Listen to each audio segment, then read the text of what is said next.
Christian നേരത്തെ പറഞ്ഞ പോലെ മലമ്പുഴയിലെ ട്രെയിൻ ഇടിച്ച് പരിക്കേറ്റ കാട്ടാനയുടെ ആരോഗ്യനില അത് അതീവ ഗുരുതരാവസ്ഥയിൽ തന്നെ തുടരുകയാണ്.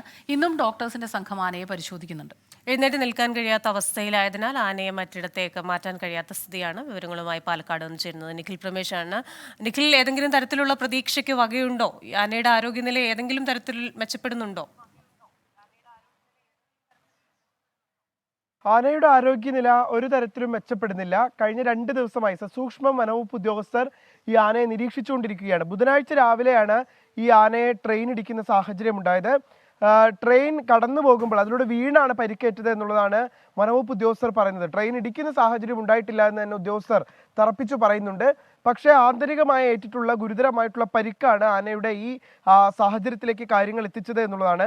എന്തായാലും ഇന്നലെ നമ്മൾ ഈ ആനയെ കാണുമ്പോൾ അതിൻ്റെ ആരോഗ്യനില വളരെ മോശമായിരുന്നു. എഴുന്നേൽക്കാനോ മറ്റോ കഴിയാതെ, വെള്ളം എടുക്കാനോ ഭക്ഷണം എടുക്കാനോ കഴിയാതെ വളരെയധികം പ്രയാസപ്പെടുന്ന അവസ്ഥയിലായിരുന്നു ആന ഉണ്ടായിരുന്നത്. എന്നാൽ ആ അവസ്ഥയ്ക്ക് യാതൊരു തരത്തിലുള്ള മാറ്റവും ഇല്ല എന്നുള്ളതാണ് ഇപ്പോഴും നമുക്ക് ഈ വെറ്റിനറി സർജൻ ഡോക്ടർ ഡേവിഡിൽ നിന്നും അടപ്പം തന്നെ അദ്ദേഹത്തോടൊപ്പമുള്ള സംഘത്തിൽ നിന്നും അറിയാൻ കഴിയുന്നത്.